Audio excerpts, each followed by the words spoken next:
Thanks, John. Again, exactly as what you said, what makes you, what doesn't kill you makes you stronger, right? Just now we saw amazing founders taking charge and pitching and shining on stage. But the reality is a lot of sweat and, in Maria's words yesterday, blood and soul goes into founding a startup behind the scenes. So in this session, we will be diving into some of that. Very excited to have back some of our most amazing and wonderful startups to talk about their founder journeys, every milestone, roadblock, tears and joy, and maybe even disappointment. So let's welcome back Sonika, co-founder and CTO of Aeloi Technologies from Nepal, Sara, founder and managing director of Dhewanto from Indonesia, and Tatsiana, founder and CEO at Lavatech from Estonia. Hi, ladies. Hi, Hi. it's so good to be here. Honored to be So, here. ladies, Thank you. to start off, can you each just quickly introduce yourselves to our audience today? We want to let them know how wonderful you all are and what you're doing right now. Maybe Tatiana, you want to go first? Sure. I just want to say that hearing the pitches made me anxious a bit. I just remember how stressful it is, especially then waiting for the results. So at Lavatech, we've developed an fully automated system for light control for indoor farming, and not only for light anymore, but basically full automation of any indoor farm or vertical farming facility. And with our system, it is possible to save now up to 88% of energy that is used for growing plants. Thanks, Tatiana. Very, very interesting. Sarah? Hi, Ria. Hi, everyone. So I'm Sara Dewanto, and I'm the founder of Dhewanto. And what we do is e-payment for the unbanked. And it's a huge problem in Indonesia because it's the second largest cash-based economy. And what we've done is we've enabled digital payment for anyone, anywhere, even with very minimum internet and completely gadgetless, even without a phone, that we would be able to do digital payments. So we're unlocking the ability to make digital financial transactions for anyone. Thank you. Thank you, Sarah. Very important problem. Sonika? Yes, thank you, Ria. Namaste, everyone from Nepal, and thank you for inviting me here. I'm very excited to come back to She Loves Tech virtually this time. I guess I was the last one doing this in person competition, and pressure was real in person. So yeah, thank you for inviting me again. I'm a co-founder of a fintech platform called Aeloi. We help micro entrepreneurs get affordable finance, and how we do that is using digital token to make sure the formal form of financial institution trust. Their trust in the micro entrepreneur grows with use of digital token, and in future we are also hoping to make sure that the impact finance really goes in the hands of the grassroots using our technology. Thank you. Thank you, Sonika. One thing we notice time and again with a lot of our founders at She Loves Tech is that all of you are solving important problems in the world, and oftentimes the most challenging one. And that is definitely true for all three of you. Maybe it is related or maybe it's, but what propelled each of you to actually start your startups, especially because all three of you did come from relatively lucrative corporate jobs. So what started it all? Maybe Sarah, do you want to go first with this one? Hi. So thank you. Yeah. Yeah. I started out. Before this, I was at a corporate job. I was head of treasures for ExxonMobil Indonesia. But then I was reminded of my childhood dream, and it was very simple, which was to make a difference. And then I realized that if I had 20 more years of a career here, would I actually make a difference? And the answer was no. So I quit my job and went to a nonprofit. And the problem that I found there was I was finance director of a G2G organization and managing $600 million grant from the US government to reduce poverty in Indonesia. And even though we had all of those resources, we could not, I, as a finance director, of course, I wanted to make sure that everything was distributed accountably. but we couldn't do that. Even though we had the bank with the largest network in Indonesia, the only way we could get the money across was to actually carry it in cash in sacks, put them in envelopes, and give them one by one. I thought that was just insane. So I said, okay, this is a problem that needs to be solved, and I guess it might as well be me. If I want to make a difference, then this is it. So I left my job and started on this journey. It might as well be me. I love that. Sonika. Yeah, thank you for that question. Now thinking back to that question, I always felt that I was wanting to do something that had purpose, and the corporate job and my computer engineering expertise was going hand in hand. But then I wanted to use my expertise to make a difference. That's why I chose to become an impact entrepreneur. And why really into this micro entrepreneurship? I mean, helping the micro entrepreneurs is because I'm also a daughter of former micro entrepreneur, my father, and I've seen that trajectory. Having affordable access to affordable finance really helped my family grow in terms of economic and social status, and that's exactly why I'm a computer engineer today and actually speaking here today. So I really believe that affordable finances can really help grow the economic status of micro entrepreneur, and their entrepreneur's journey really needs that support. So that's exactly why Aeloi was founded, and we've seen, especially in the informal sector, and let alone your women, right? So we mostly support women micro entrepreneurs. They don't have income history, credit history, or digital footprint to show to the formal finances to really ask them to trust for any kind of finance to grow their business. So that's why we are making this digital trust link between the funders and the micro entrepreneurs, so that they can really see where the money is going right now and what kind of impact it is making on the ground. Yeah, that's why we started Aeloi. Yeah, I've always been inspired by that actually, Sonika. So I hope you can keep going, of course. Tatsiana. Well, I was working as a lawyer at the time when I started Lavatech, so I never imagined myself working in agriculture or clean tech or in general having my own startup. But I was finishing my master's degree, and then I got opportunity to participate in this startup activity. And I got an idea to pitch because I'm originally from Belarus, and I used to live with my parents and my grandparents in one small apartment, and my grandma, she was growing tomatoes professionally. So basically all my childhood I was surrounded by tomatoes, and I had to take care of them. And I hated them with passion. Like, they smell very strongly once they start growing. So I basically wanted to create a system or something that would help to grow tomatoes more efficiently, and then it got out of control. And obviously now my vision is much bigger than that. And joining Sara and Sonika, it's all about making a difference and leaving something impactful after yourself. Yeah.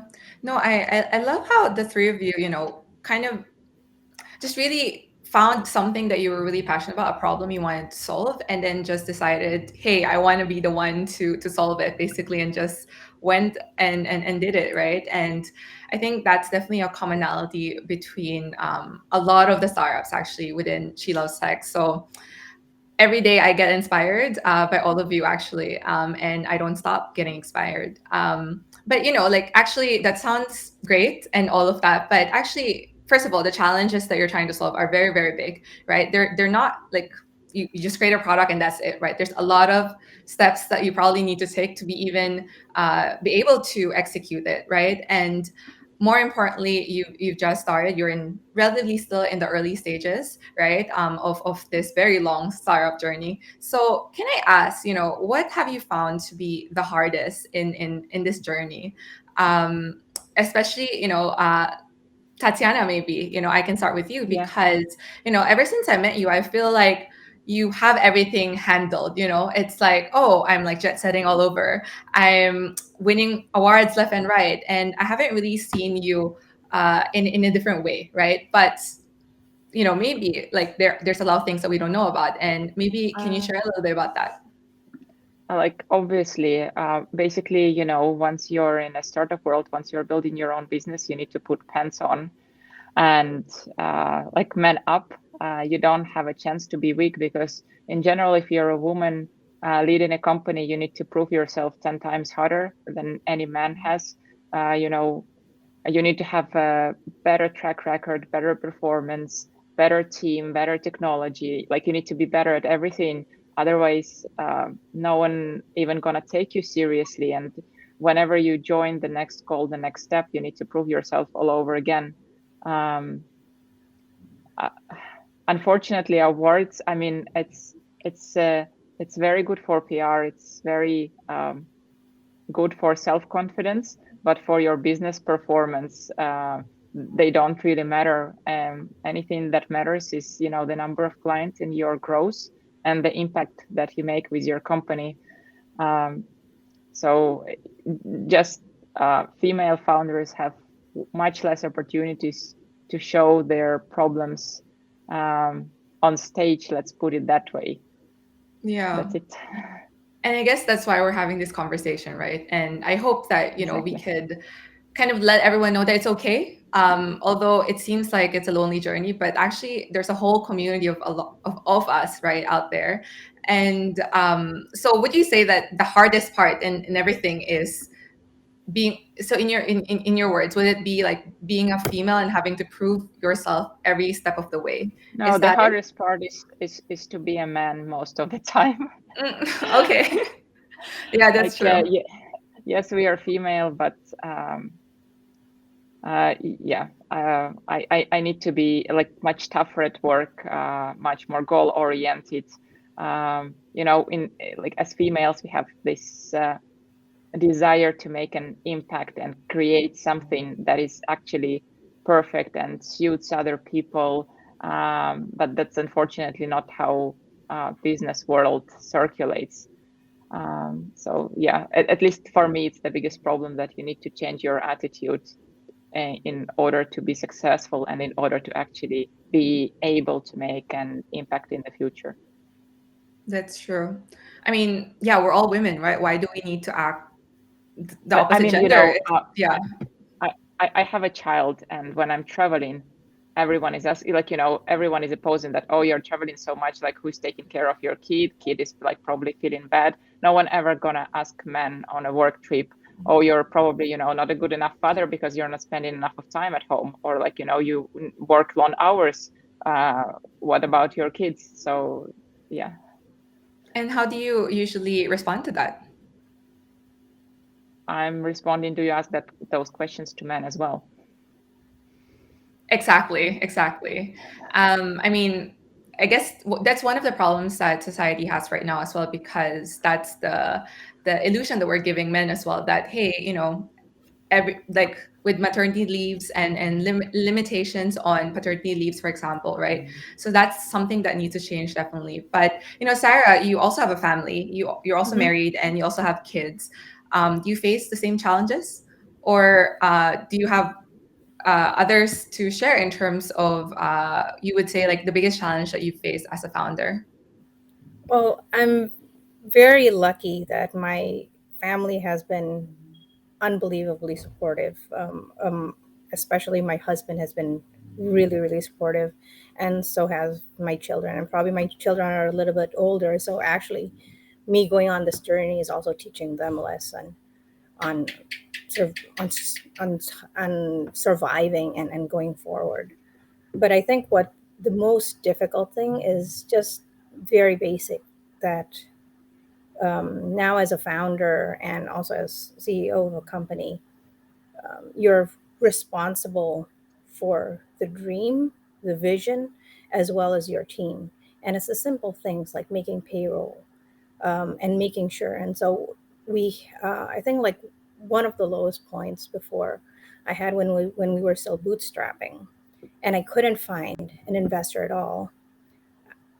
Like, I used all of my savings to build the company, and I had like 1 month worth of runway left. And so I talked to my team and I said to them, like, okay, guys, we only have 1 month left. So if we can't get an investor, um, please get ready. Everybody has families. Please ensure I want to make sure that your family's taken care of, so look for something as a backup. And then the next day, actually, my staff came back and they called me for a meeting. And then they said, okay, don't close the company. I said, yeah, I don't want to close the company, but there's only 1 month left of runway. I'm what can I do? And say, um, they basically demanded for an 80% pay cut. So we would be able to, they said, yeah, if you only take this, then we could go for another 4 or 5 months until we actually get an investor. We believe in what we're doing, and we're already doing so much. We're already doing well. And things, and then, yeah, just pay us whatever. And then so I said, like, but you have families. What? I can't be responsible if your children starve. And they said, no, no, no. One said, like, oh no, my wife has a full-time job, so no, we're good. And then another one said, we had, well, I had this printing service before, and then I closed it down when I joined Dhewanto, but I can just easily open it again, and then that could be my source of income. So don't worry. And then another one said, yeah, when you told us that we're probably going to close down, I'll look for another job. I got it, but don't worry. Send all your stuff at night, and then I'll do it at night, and then I'll send it you back. And it's like, I can't pay you though. It's okay. I'm already paid by the other company. So sometimes it's for me that was really, I don't know. I was in tears, but I was trying to be strong. But then because of opening up and being vulnerable, actually, help comes from directions you don't even expect. And it was my team who actually bailed me out. But fortunately, we actually did get an investor like a week later, so everybody did not get pay cuts. But sometimes you'd be surprised on where help comes from. Wow. That's amazing. I'm sure, you really aligned a vision really well that they resonated with. Otherwise, and or obviously you led them in such a good team as well, that they were willing to everything.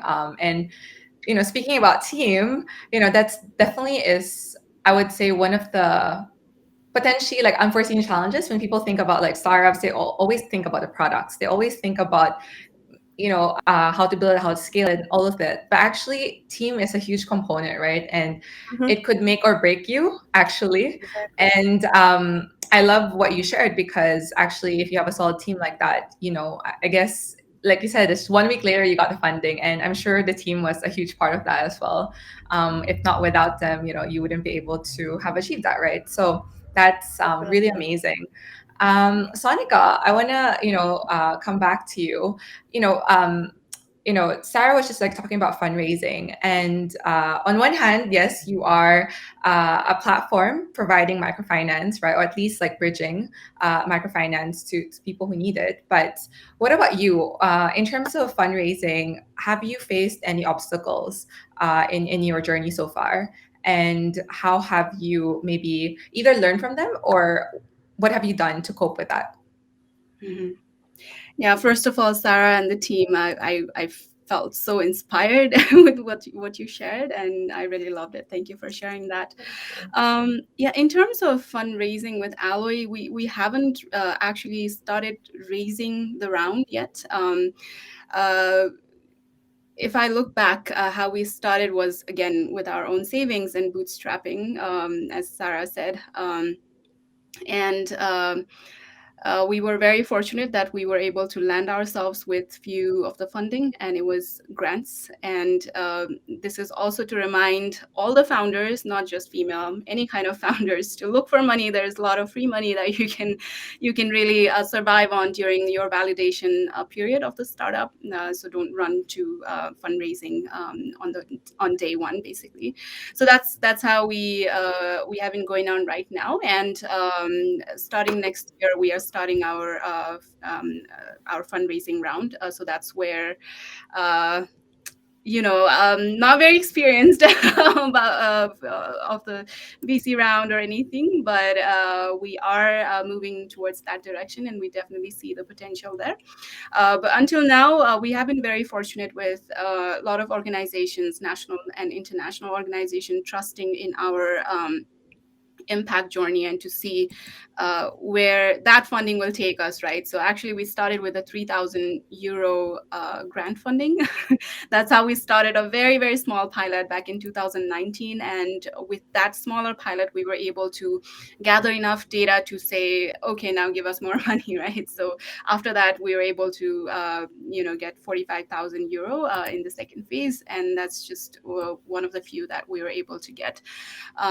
So our funding journey has been like that, and definitely we also have a similar story with our tech team, who actually deferred their payment for the first year. Otherwise, we wouldn't be making this tech platform that we have right now. Even if I'm a computer engineer, I mean, wearing a startup founder hat is very hard. You cannot really go program things.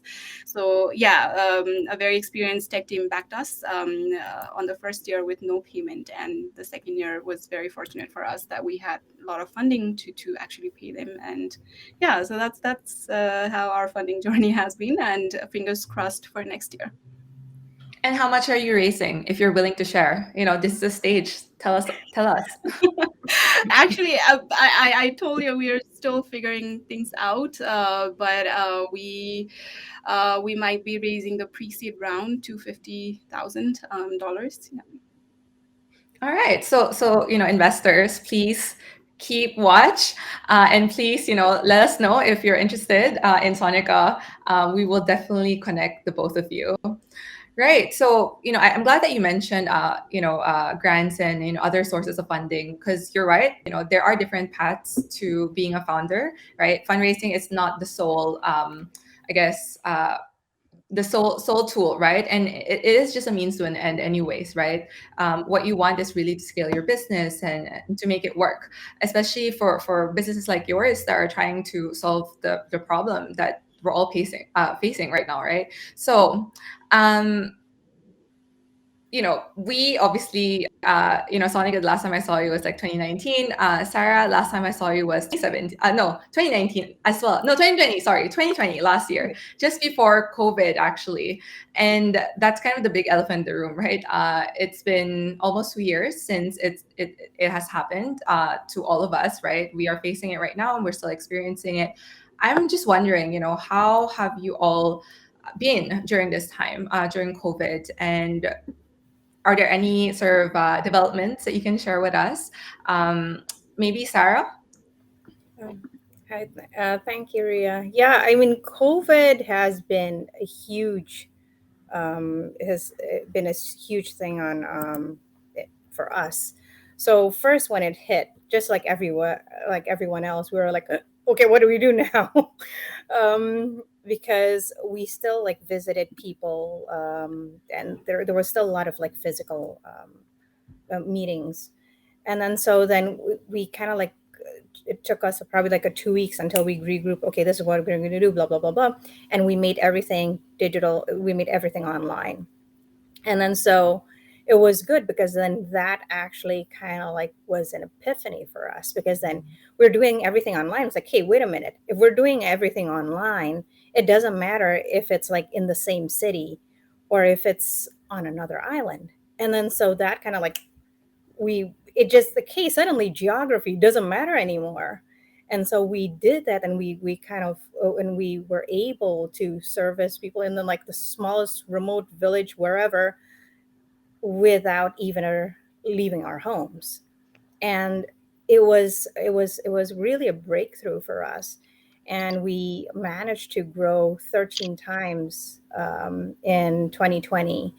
And then we ended up we were raising we got an oversubscribed funding, including from Teja Ventures, from ADB Ventures, as well as from 500 startups. And it was really great, and we won Suncup global awards for financial inclusion. So for us, that was at the end of the day, it was actually a godsend, um, and yeah, our team also grew twice as big. And right now we are fundraising again. Hopefully, then yeah, in our next bridge to Series A. So also, like Sonika as well, we're fundraising. If would love to speak with others who may be interested in joining our journey. Thanks, Sarah. And definitely an inspiration to many. I obviously COVID was either an opportunity, right, for some, Mhm. or really break or make it moment, actually. And for you, it was really that breakthrough moment that helped you expand and grow in size, actually, right? Actually, you Yes. didn't share one thing, right? You were able to be contracted by the government, right? Do you want to share a little bit about that? Well, we work together with the government, so we it's not necessarily it's a project like from one of the projects that we do with them. So what we do hope is that actually we would get like kind of a long term project. Was in Indonesia, there's a lot of aid that's being given, and we're actually offering the government to do it for free. But we have not gotten like the big contract yet, and we're hoping, because we really, the reason that I founded this was exactly for what you were saying, was to create this impact. And I think the one that could use our services most is the government. um, but then also right now we are expanding to commercial payments, because aid is one thing, but it's every once in a while. So what we really want to do is just becoming like part of day-to-day life and being used for normal day-to-day payment. And that is what we're striving for right now. So we're actually working a lot with companies that have a lot of, for example, unbanked labor, and or who does microfinancing to SMEs and farmers. And we would love to work with any kind of organization that either does that or distributes aid or makes any kind of payment, mass payment to the unbanked. Because in Indonesia, I think, yeah, we actually do it pretty well. Thank you. Yeah, no, definitely. I think that's much needed, especially in developing markets during this time. Mhm. So thank you for sharing that. What about you, Tatiana? Were there any challenges in building or scaling during this maybe 1 or 2 years?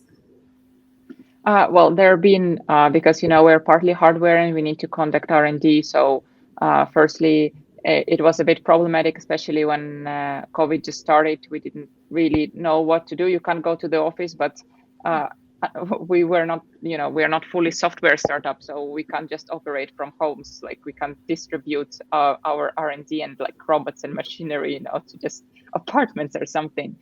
But then it became a bit easier. We found a way how we can come to the office to continue work. And then the other complicated part was, again, because we are partly hardware, the components market went a bit crazy in the last 2 years. There is shortage pretty much of everything on the market, from microchips to like LED bulbs and everything like that. Plus shipment is also became very problematic. Costs went up quite a lot. Same with any material like aluminium and so on. They also, like, I think 400% or something crazy.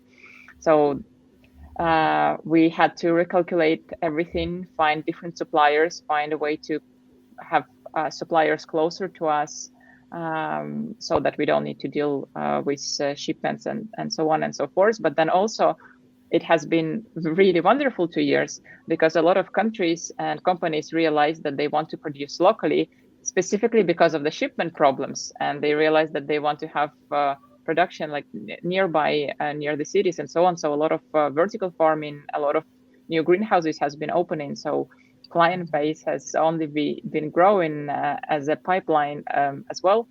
And also it was very easy to get financing. We got the biggest possible grant in the European Union, which was a very big surprise for us and a very big win. And thanks to it, we are able to run very interesting R&D projects and scale further. Congratulations, Tatiana. I Thank you. believe that was a few million, right, of grant Yeah, it from was the like EU. 3 million. Amazing. I'm starting to see a pattern here. It seems like, yes, there are challenges, but everyone's really quick to kind of respond to it. And now, instead of seeing it as a challenge, it became an opportunity instead. And I obviously love that. Sonika, is there anything from you that you could share? Yes, I think the story really is similar to Tatiana and Sara. Definitely, our field operations were halted. We are a SaaS model, software as a service, but then our actual users were in the last mile. Um, so we really had to go in the field to actually make that happen, right? Which really got stuck because of COVID. But we definitely used our time to see how to really digitize our materials so that the field visits can be reduced to very, very low amount. And on the other hand, I mean, we had a lot of stakeholders to our ecosystem. So one of the stakeholders are the microfinances institutions or the financial institutions, which pre-COVID would always want to meet in person, but then during COVID, the meetings could happen via Zoom or any other meeting technologies, right? So we are very happy that with that kind of meeting, we were able to get ourselves an MOU with a commercial bank, and we were able to actually have success in providing affordable finance through our platform to the micro entrepreneurs, which usually, for example, the electric vehicle battery, if the women driver would have to buy it, they'd have to they'd have to borrow at around 21%. And with this new MOU with our commercial bank, it have decreased to 1.33, so actually 20 times lesser than what they usually would borrow from.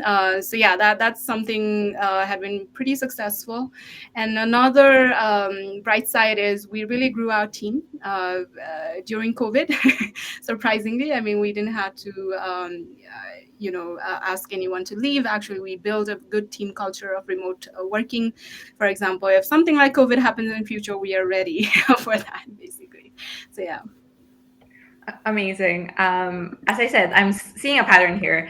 Seems like you've all well, I wouldn't say pivoted, right? But really adapted really quickly. I'm just wondering what was, if you could share one thing, is there a particular sort of like key thing that happened, or key thing that you did differently compared to other companies that led to that instead? Because obviously there's a lot of companies that didn't make it during this time. So can you all share maybe just one line, just quickly, some tips around this? Maybe Sarah?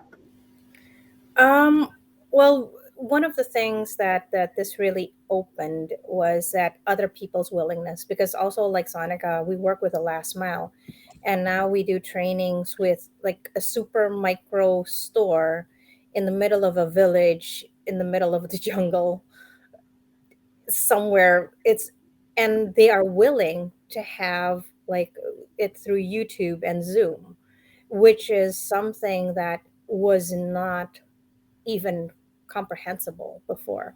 So that I think from our it opened from our end, but then it also kind of like opened the world to a more digital future. And I think that is great. And that's not just open to us, that's open to everyone. Sonika, did you want to say anything? Yeah, I think we just looked at the bright side and saw that there's a lot to do. Even if we're stuck at home, we can still try to make sure that the vision that we have for the impact that we are trying to make for our users can still be achieved. So that hope really helped us drive towards that goal. And I think that is definitely something all the startups should do: persevere and really really believe in that believe in your milestone or believe in your goal and just drive towards it. Yeah. Tatiana?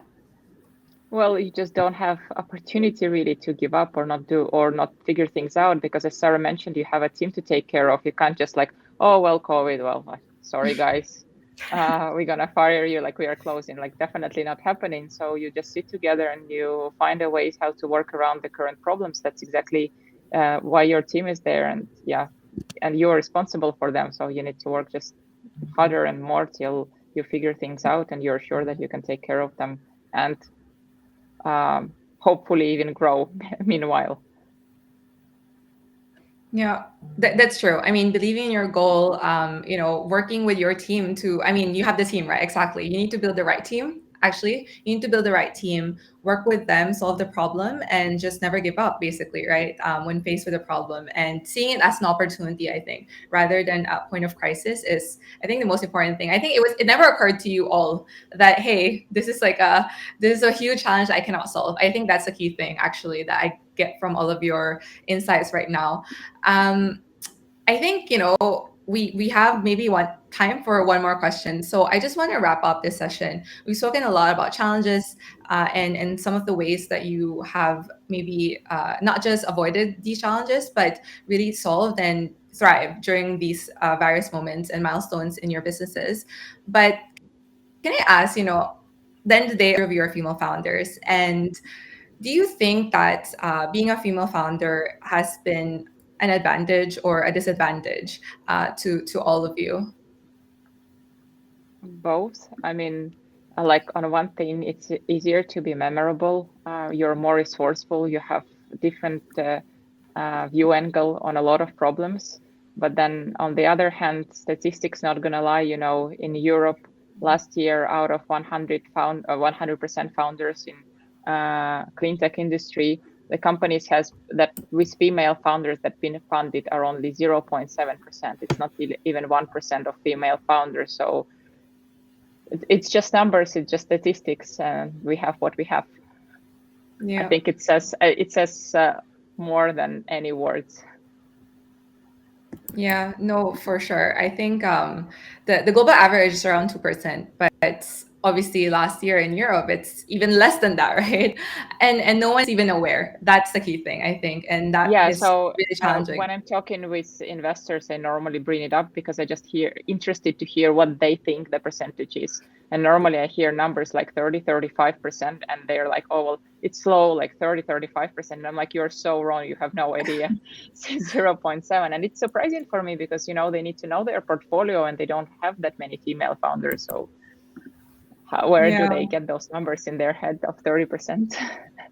exactly. And Sonika? Yeah, there's pros and cons of being a female founder. I think pros are there are a few different doors as a woman that you can access to, I guess, but then that can just be whitewashing also. But at the start it definitely helped us, so that's probably the pros. And in terms of cons, I'd like to share a very interesting, it might sound ridiculous, but then it happened to us when we were incorporating in Nepal. We talked with few different lawyers, and when we talked about our system to them, they were like, "Okay, two female. My co-founder is also female, so two female founders, finance, fintech, and then you're trying to make impact. You are an NGO." So that's what we got from a lot of lawyers, and that was quite interesting to us that people wouldn't think two females coming together and really doing finance, fintech, and then actually making profit out of the business model wasn't really fitting in their heads, I guess. So yeah, the judgmental looks like that really came early on, but then you really have to shatter that shackle, I guess. We sit there for hours, convinced him. It was probably our first sales pitch, let's say. We convinced them and then really told them that we are a for-profit making business and we are going to do it. So that was quite interesting. Just quickly wanted to share that. So how did you convince them, by the way? The first impression, their mindset is always already biased. Looking at two female founders, they always probably seen females only, or having an organization, nonprofit organization. So yeah, it definitely took 4 to 5 hours where I talked about different aspects of our revenue model, and this is how we are going to make profit, which is why we want to incorporate as a private limited and not a nonprofit. So yeah, it took a lot of patience and explanation. That's how finally. Yeah. being open-minded, being patient is always key, I guess, in this situation. You can't change the variables, right? So we can only deal with it. Sarah, lastly. Yeah. Well, thank you. But I'm just going to echo what Tatiana and what Sonika said, is that yes, it seems like on the outside that there's a lot of like programs for women's, but the data speaks for itself. Even though women actually produce, well, this is based on research, this is not me, but venture back female led companies, tech companies, actually produce 35% higher ROI. And we produce 12% higher revenue. But the fact of the matter is, you mentioned the global number was 2%. I'm dumbfounded to hear what Tatiana was saying that now it's in, at least in Europe, it's 0.7%.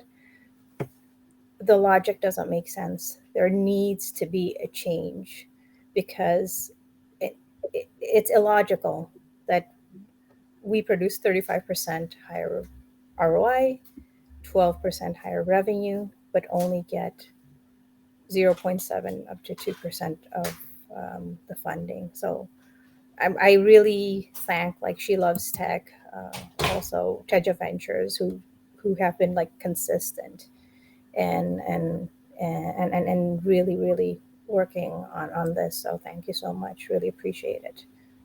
You And guys thank want you to talk?